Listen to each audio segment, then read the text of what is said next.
अभी हाल ही में इंडिया के former prime minister doctor Manmohan Singh की डेथ हो गई एट द एज ऑफ 92। सबने उन्हें खूब मिस किया और याद किया कि क्या आदमी था जिसने ऑलमोस्ट सिंगल हैंडेडली इंडिया का कोर्स करेक्शन किया। पहले फाइनेंस मिनिस्टर बन के इन 1991 और फिर प्राइम मिनिस्टर बन के फ्रॉम 2004 टू 2014। उनमें कुछ बात तो थी, लेकिन आज इंडिया के हालात कैसे हैं वो हम सभी को पता है। अब अगर आप एक युवा हो तो आपके पास कुछ खास अपॉर्चुनिटीज नहीं है, सरकारी जॉब्स मिल नहीं रही हैं और प्राइवेट जॉब्स में गधों की तरह काम लिया जाता है मूंगफली जितनी सैलरी पर। और ऐसा भी नहीं है कि अगर आप रोजगार के लिए प्रोटेस्ट करोगे तो सरकार मान जाएगी, क्योंकि प्रोटेस्ट करने पर लोगों की गांड तोड़ के उनका विकास कर दिया जाता है।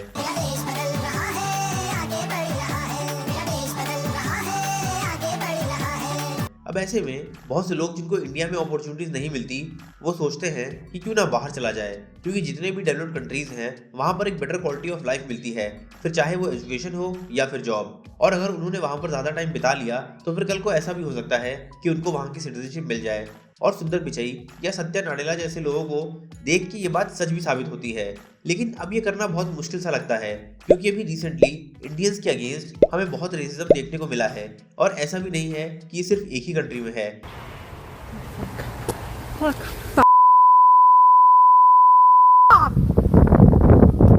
Canada, and I want you to go back. Okay. Go back. But I'm Go Canadian. back to India. ऐसे इंसिडेंट्स बहुत से कंट्रीज में हुए हैं। For example, as per ministry of state for external affairs in 2023 alone as many as 86 Indians were attacked, और ये काफी steep increase था from 57 cases in 2022 and 29 cases in 2021। तो फिर ऐसा क्या गलत हो रहा है कि इंडियंस को टारगेट किया जा रहा है, और इससे आप पर क्या असर पड़ सकता है? क्योंकि अगर ये चीज़ ऐसे ही चलती रही तो फिर आपका बाहर जाना बहुत मुश्किल हो जाएगा, फिर चाहे आपके पास पैसा ही क्यों ना हो। इसीलिए इस वीडियो को एंड तक जरूर देखना ताकि आपको पता लगे कि ये कितनी बड़ी प्रॉब्लम है। तो ऐसा हो क्यों रहा है? इसके कई रीजंस हैं और हम एक एक करके इन सभी रीजंस के बारे में बात करेंगे। सबसे पहले हम बात करना चाहेंगे इंडिया और कनाडा के रिलेशंस की। कुछ टाइम पहले कनाडा ने इंडिया के ऊपर काफी गंभीर आरोप लगाए और कहा कि इंडियन गवर्नमेंट ने कनाडा की जमीन पर एक कनेडियन को मरवाया। अब ये बात डिप्लोमेटिक चैनल्स के थ्रू भी हो सकती थी, जहां पर बात पर्दे के पीछे ही रहती, लेकिन Canadian prime minister Justin Trudeau ने ये बात भरी सभा में कह दी, वो भी पूरे कनेडियन पार्लियामेंट के सामने। फिर क्या था, इंडियन गवर्नमेंट को गुस्सा आ गया और उसने तुरंत एक्शन लिया कनाडा के कई टॉप डिप्लोमेट्स को फायर करके। और ऐसा ही कुछ कनाडा ने भी किया, उसने भी इंडिया के कई टॉप डिप्लोमेट्स को निकाल दिया। लेकिन एक आदमी के पीछे इतना सारा बवाल क्यों हुआ? हर रोज ना जाने कितने ही लोग मरते हैं, तो उस चूतिए में ऐसा क्या खास था कि दो देशों की सरकारें आपस में भिड़ गई? जो आदमी था वो खालिस्तान मूवमेंट से जुड़ा हुआ था, तो जो लोग इस मूवमेंट से जुड़े थे वो प्रोटेस्ट करने लगे। लेकिन एक दिन ये प्रोटेस्ट वायलेंट हो गए जब उन लोगों ने कुछ हिंदूज को अटैक किया, वो भी एक मंदिर में। इसके बाद हिंदूज ने भी प्रोटेस्ट किया और इन दो ग्रुप्स में काफी तनाव भी देखने को मिला। बहुत सारे प्रोटेस्ट और काउंटर प्रोटेस्ट हुए। अब इन सारी चीज़ों को एक कैनेडियन सिटीजन के पर्सपेक्टिव से सोचो। आपके पास अच्छी जॉब्स नहीं है, अफोर्डेबल हाउसिंग नहीं है, महंगाई ने अलग कमर तोड़ रखी है, और फिर आप देखते हो कि बाहर के लोग आपके कंट्री में आकर बवाल काट रहे हैं। तो फिर ऐसे में क्या आपको गुस्सा नहीं आएगा? और शायद इसीलिए सितंबर 2024 के एक सर्वे से पता चला कि 58% of Canadians, the highest since 1998, believe करते हैं that there is too much immigration. अब ऐसे में एक नेगेटिव सेंटिमेंट बन ही जाता है किसी भी कम्युनिटी के अगेंस्ट, और इससे फर्क नहीं पड़ता कि आप कौन से कंट्री में हो, वहां पर आपको इंडियंस मिल ही जाएंगे, वो भी कोने कोने में। ऑल्दो ऐसा बिल्कुल भी नहीं है कि इमिग्रेंट्स की वजह से ही सारी प्रॉब्लम्स होती हैं। कनाडा या जितने भी दूसरे कंट्रीज में जो भी फाइनेंशियल क्राइसिस चल रहा है due to pandemic, wars and inflation, ये गलती वहाँ की गवर्नमेंट्स की है। लेकिन गवर्नमेंट भी डेढ़ शानी होती है, वो अपनी गलती मानने के बजाय एक आसान रास्ता खोजती हैं, और सबसे आसान रास्ता होता है कि इमिग्रेंट्स को भी ब्लेम कर दो और अपनी जनता से कह दो कि ये जो जॉब्स की कमी और महंगाई है ये सब बाहर वालों की वजह से है। जबकि अगर देखा जाए तो ऐसा बिल्कुल भी सच नहीं है, क्योंकि इमिग्रेंट्स की वजह से बहुत से देशों की इकोनॉमी को नुकसान नहीं बल्कि फायदा होता है। फॉर एग्जांपल, इंटरनेशनल स्टूडेंट्स 5 से 10 गुना ज्यादा फीस देते हैं as compared to native students. फिर उनको अकोमोडेशन भी चाहिए, तो बहुत से होम ओनर्स को रेंटल इनकम मिलती है, और जितनी भी सर्विसेज वो यूज करते हैं उससे वहाँ के लोकल बिजनेसेस को फायदा होता है। इसके साथ साथ बिजनेसेस को एम्प्लॉयज भी मिलते हैं जो काम करने को रेडी रहते हैं। आसान भाषा में बोले तो सबका साथ और सबका विकास। और इमिग्रेंट्स बजरंगी भाई की तरह तारों के नीचे से तो आते नहीं है, आते तो सब सरकार की परमिशन लेकर ही है ना, क्योंकि चाहे स्टूडेंट वीजा हो या फिर वर्क वीजा, इसको अलाउ तो सरकार ही करती है। और अगर इमिग्रेंट से इतनी ही प्रॉब्लम थी तो फिर उन्होंने ये अलाउ ही क्यों किया? पैसों के लिए किया। जैसा कि हमने पहले बताया था कि इंटरनेशनल स्टूडेंट्स ज़्यादा पैसा देते हैं, तो पहले खुद ही सबको भर लिया ज़्यादा पैसों की लालच में। फिर जब प्रॉब्लम हुई तो सारा ब्लेम भी उन्हीं पर डाल दिया। ऑल्दो कुछ इलीगल इमिग्रेंट्स भी होते हैं, लेकिन ज़्यादातर इमिग्रेंट्स लीगल ही होते हैं जो प्रॉपर डॉक्यूमेंटेशन के बाद ही आते हैं। अब ऐसा भी नहीं है कि ये ब्लेम गेम सिर्फ कनाडा में चलता है। बहुत से कंट्रीज में आज फार राइट गवर्नमेंट्स काफ़ी फेमस हो रही हैं और ये सारी ही गवर्नमेंट्स एकदम एंटी इमिग्रेंट हैं। ये एक ही बात बोलती हैं कि हमारा देश सिर्फ हमारे लोगों के लिए है और यहाँ पर बाहर के लोगों के लिए बिल्कुल भी जगह नहीं है। तुम हमें वोट दो और हम यहाँ से सारे इमिग्रेंट्स को निकाल देंगे और नए इमिग्रेंट्स को आने भी नहीं देंगे। अब अगर देखा जाए तो ये बस एक जुमला ही है, क्योंकि जब तक आप इन्फ्लेशन और दूसरी प्रॉब्लम्स को सॉल्व नहीं करोगे तब तक इमिग्रेंट्स को निकालने से भी कुछ नहीं होगा। और ये बात वो अच्छे से जानते भी हैं, लेकिन वोट पाने के लिए वो कुछ भी बोल देते हैं। और जब एक कंट्री में फार राइट पॉलिटिशियंस पॉपुलर होते हैं तो दूसरे कंट्री के पॉलिटिशियंस भी इसका फायदा उठाने की पूरी कोशिश करते हैं। और इसका सबसे बेस्ट एग्जांपल है यूएस के फॉर्मर प्रेसिडेंट डोनाल्ड ट्रंप, जो अब दोबारा प्रेसिडेंट बनने जा रहे हैं। ट्रंप ने इलेक्शन जीतने के लिए इमिग्रेशन को ही अपना मेन मुद्दा बनाया। उन्होंने कहा कि इमिग्रेंट्स कुत्ते और बिल्लियां खा रहे हैं। In Springfield, they're eating the dogs, the people that came in. They're eating the cats. They're eating the pets of the people that live there. And this is what's happening in our country. Although ये बात झूठ थी, लेकिन लोगों को यही लगा कि अरे ये तो सब हमारे कुत्ता बिल्ली खा रहे हैं, तो उन्होंने ट्रंप को वोट किया और ट्रंप इलेक्शन जीत गए। अब हो सकता है कि डोनाल्ड यूएस का सबसे बड़ा डिपोर्टेशन प्रोग्राम शुरू कर दें, और यही हाल ऑलमोस्ट हर डेवलप्ड कंट्री का है, जैसे कि France, Germany, UK, Denmark, Sweden और नेदरलैंड्स। इन सभी कंट्रीज में इमिग्रेशन को लेकर अक्सर बहस होती ही रहती है और इनमें से कई कंट्रीज में राइट विंग पार्टीज हैं जो एंटी इमिग्रेंट पॉलिसीज लाना चाहती हैं। फॉर एग्जांपल, फ्रांस में नेशनल रैली पार्टी, जर्मनी में एएफडी पार्टी, यूके में ब्रिटिश डेमोक्रेटिक पार्टी, डेनमार्क में डेनिश पीपल्स पार्टी, स्वीडन में स्वीडन डेमोक्रेट्स पार्टी और नेदरलैंड्स में पार्टी फॉर फ्रीडम। ये सभी पार्टीज अगर पावर में आएंगी तो ये इमिग्रेशन पर एक कंप्लीट बैन लगा देंगी। अब एक गुड न्यूज़ है और एक बैड न्यूज़। गुड न्यूज़ ये है कि इनमें से कोई भी पार्टी ऐसी नहीं है जो अपने देश में बहुत ज़्यादा पॉपुलर है, तो as of now no tension. लेकिन बैड न्यूज़ ये है कि इन द फ्यूचर ये सारी ही पार्टीज बहुत ज़्यादा पॉपुलर हो सकती हैं, और इसका रीज़न है अलग अलग जगहों पर हुए ये डिफरेंट अटैक्स। अभी सिर्फ कुछ एग्जाम्पल्स थे, लेकिन इससे ये पता चलता है कि time to time developed countries में ऐसे हमले होते ही रहते हैं, और जब जब ऐसा होता है तब राइट विंग पार्टीज की आंखों में एक अलग सी चमक आ जाती है और वो इमिग्रेशन पर एक कंप्लीट बैन लगाने की बात करती हैं। ऑल्दो ये सारे ही अटैक्स इमिग्रेंट्स ने जरूर किए, लेकिन इनमें से कोई भी अटैक किसी इंडियन ने नहीं किया।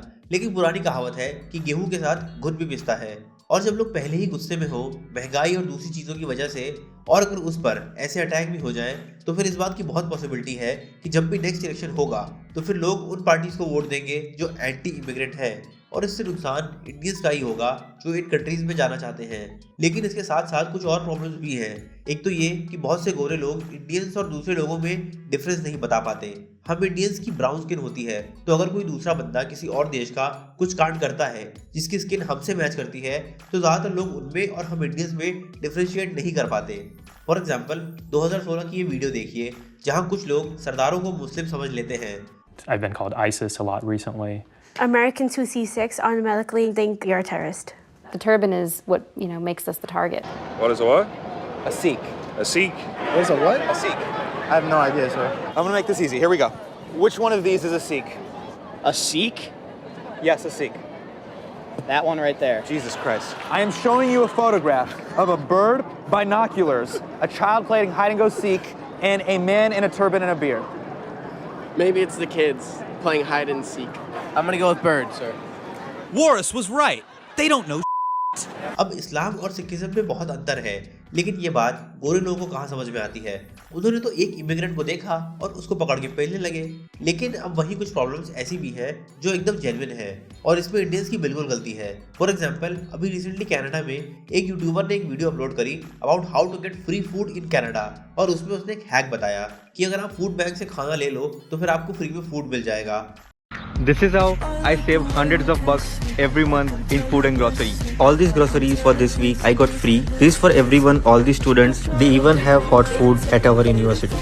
यहाँ पे most of the universities and colleges में food banks होते हैं, which are run by trust, churches या फिर non-profit organizations. Let me show you what I got this week. You can take as much as you want. सारे basic fruits and vegetables, bread, sauces, pastas and canned vegetables which is subject to availability. This has been very helpful to me as a student. Check with your seniors or university websites and you will get the location of the food banks. In the video, he claims he is a student. But in further investigation by Slartsism and other netizens, it revealed that Mehul Prajapati worked as a bank data scientist for TD Canada, earning an average of $98,000 per year. After the video went viral, he got fired from his job. फिर उसके बाद एक गुजराती बंदे ने तो हद ही पार कर दी। उसने भी एक हैक बताया कि कैसे आप महंगे एप्पल्स सस्ते में खरीद सकते हो। उसने कहा कि आपको बस इतना करना है कि सस्ते वाले एप्पल्स का बारकोड निकालकर महंगे वाले पर लगा दो, फिर जब आप स्कैन करोगे तो फिर आपको महंगे सेब सस्ते में मिल जाएंगे। फिर क्या था, उसका ये चूतियापा सोशल मीडिया पर वायरल हो गया और जब कंट्रोवर्सी हुई कि ये तो टोटली इलीगल है, कोई इसको हैक कैसे बोल सकता है, तो फिर बंदे ने रील ही डिलीट कर दी। But the damage was already done और इन्हीं सब घटिया हरकतों की वजह से इंडियंस का नाम बर्बाद हो रहा है। और जब भी कोई ऐसी हरकत होती है तो फिर इससे पूरी कम्युनिटी का सर शर्म से झुक जाता है और अगर कोई कसर बची थी तो फिर वो उन फेक कॉल सेंटर्स ने पूरी कर दी जो गोरे लोगों को कॉल करके उनको स्कैम करते हैं।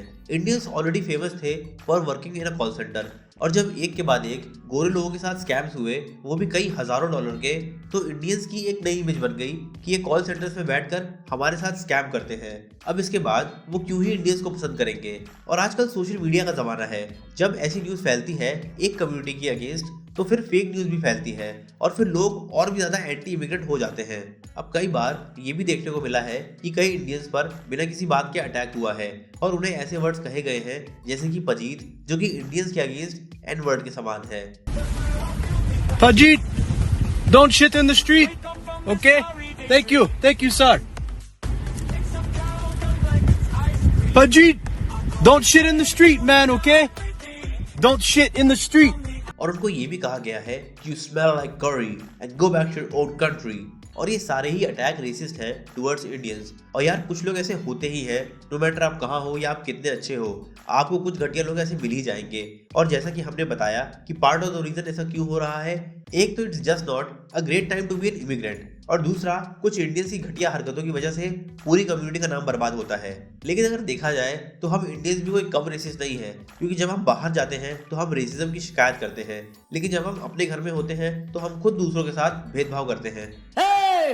काला किसको बोल रही है रे? फॉर एग्जाम्पल, अगर कोई पंजाबी दिखा तो हम उसको कहेंगे ओए लस्सी। अगर कोई बंगाली दिखा तो हम उसको कहेंगे कि ये तो पक्का अपने घर में काला जादू करता होगा। अगर कोई बिहारी होगा तो हम उसको कहेंगे कि साला ये तो मजदूर है। अगर कोई नॉर्थ ईस्ट का होगा तो हम उसको चिक्की मिक्की बोलेंगे और कहेंगे कि अबे जा और 2 प्लेट मोमोज लगा। और अगर कोई साउथ इंडियन होगा तो हम उसको इडली सांभर डोसा बोलेंगे। और गोरी चमड़ी से हमें कितना ऑब्सेशन है ये आपको टीवी पर दुनिया भर के फेयरनेस क्रीम वाले एड्स देख के पता ही चल जाता होगा। और अगर किसी ग्रुप में कोई बंदा थोड़ा सांवला भी है तो हम उसको कल्लू जुआड़ी, डामर, कलुआ मादरचोद और पता नहीं क्या क्या बोल देंगे। तो हम खुद ही बहुत रेसिस्ट हैं अपने ही लोगों के अगेंस्ट। अब इस वीडियो को सबब करते हुए हम बस इतना ही कहेंगे कि आज के हालातों में एक इमिग्रेंट होना ऑलरेडी काफ़ी मुश्किल है, लेकिन अगर आप एक स्किल्ड पर्सन हो जो एक देश की इकोनॉमी में कुछ कंट्रीब्यूट कर सकता है तो फिर आपको टेंशन लेने की ज़्यादा ज़रूरत नहीं है। आपके लिए इमिग्रेशन मुश्किल ज़रूर हो सकता है, लेकिन अगर आप लगे रहो, हार्ड वर्क करते रहो तो फिर एक दिन ऐसा ज़रूर आएगा जब आपको किसी कंट्री में काम करने का मौका ज़रूर मिलेगा और आपका बाहर जाके एक नई लाइफ शुरू करने का सपना ज़रूर पूरा होगा। बस निकलने से पहले लाइक और सब्सक्राइब करके जाना।